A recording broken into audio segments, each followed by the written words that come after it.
think, Hansel and Gretel.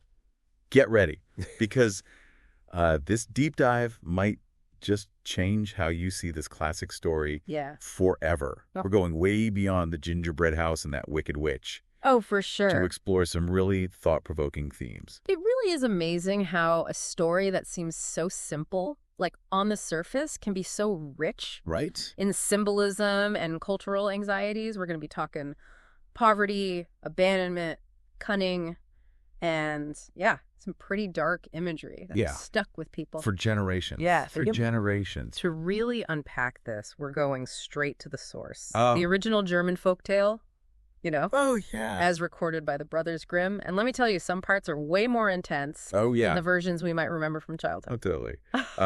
The Grimm brothers were actually scholars, Okay. collecting these folktales to preserve German oral tradition. They weren't just bedtime stories, though. All right. They were reflections of very real fears and societal issues of their time. Wow, so it's like they were holding up a mirror to society.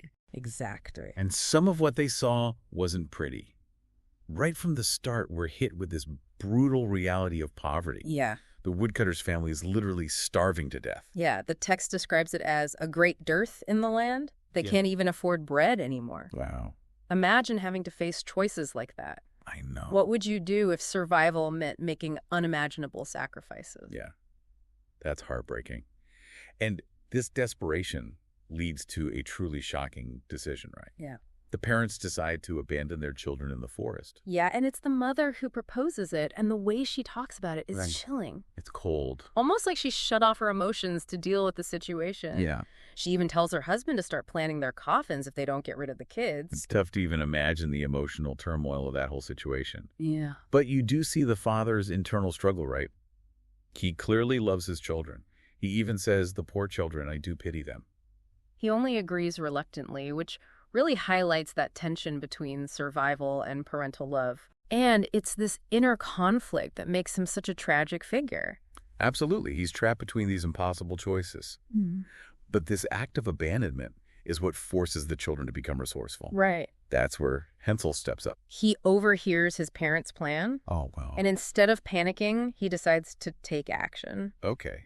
This little boy gathers these shiny white pebbles Like and him. fills his pockets. Such a clever move. It not only shows his intelligence, but also this incredible proactive nature, right? Yeah. He's not just passively accepting his fate. Exactly. And those pebbles become more than just navigational tools. Right. They represent something deeper, a glimmer of hope Okay. in this dark and frightening situation.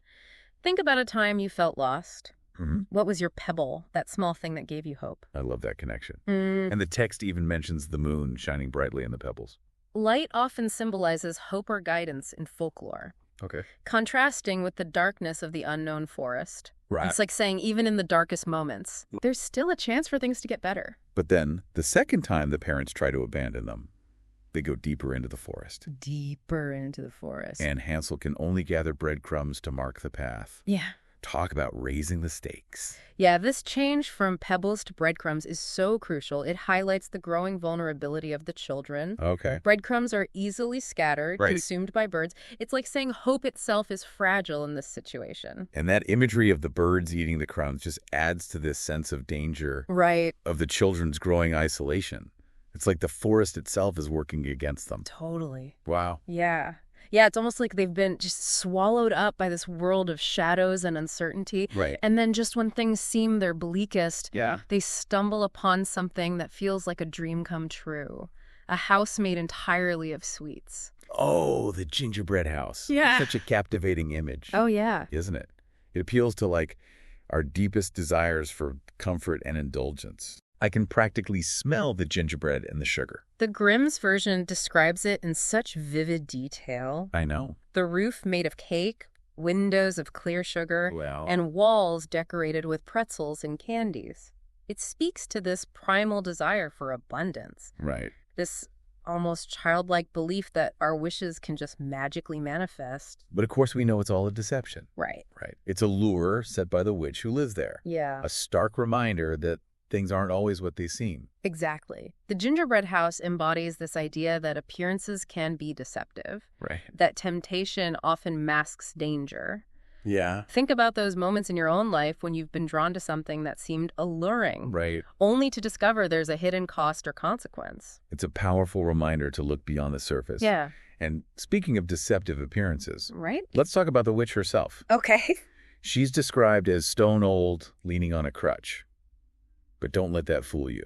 She's incredibly cunning and has some truly chilling plans for these kids. The witch is such a fascinating character. On one level, she represents a very primal fear. Yeah. The fear of being trapped and devoured, Right. both literally and metaphorically. Right. But she also embodies a certain kind of power. Okay. A power that's often associated with the unknown, Yeah. the untamed. There's a reason why witches have captivated our imaginations for centuries, right? Oh, totally. They represent this force that exists outside of societal norms and that can be both terrifying and alluring. Absolutely. And in Hansel and Gretel, the witch also plays on our fears of being controlled, Right. of being powerless in the face of someone else's will. Yeah. There's that horrifying scene where she locks Hansel in a cage and starts fattening him up, checking his finger every day to see if he's plump enough. Yeah, it's so disturbing. Oh, yeah. Because it plays on this very basic human fear of being imprisoned, of losing our autonomy. But amidst all this darkness and danger,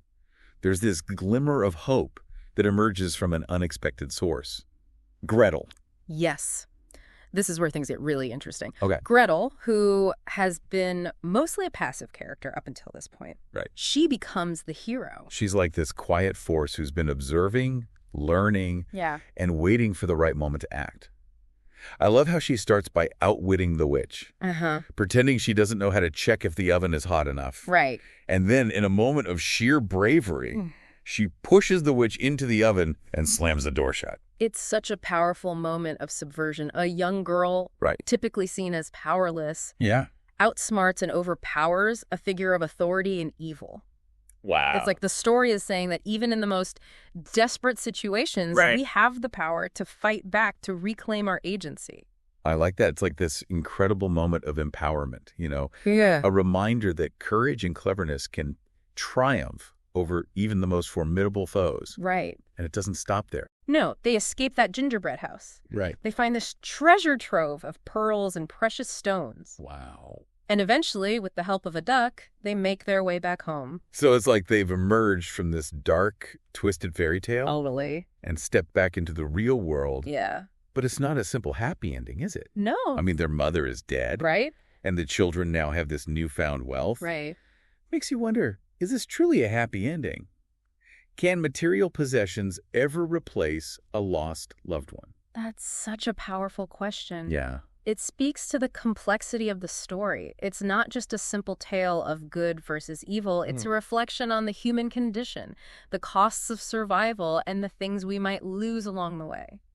There's that final line in the story about a mouse running by, and whoever catches it can make a big, big fur cap. What's that all about?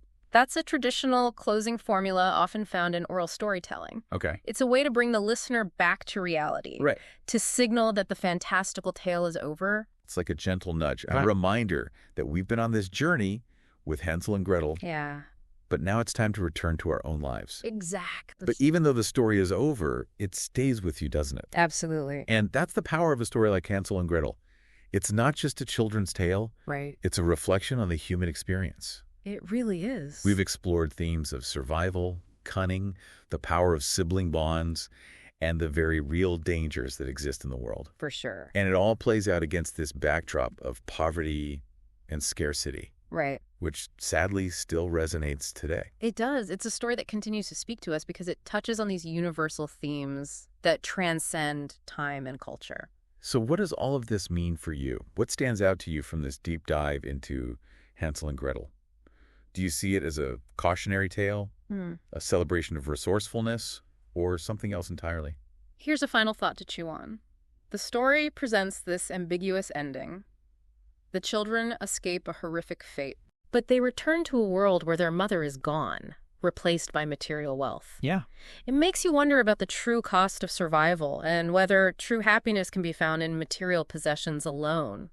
It's a powerful question to ponder. Thanks for joining us on this deep dive into Hansel and Gretel. We hope you've gained a new appreciation for this timeless and thought-provoking tale.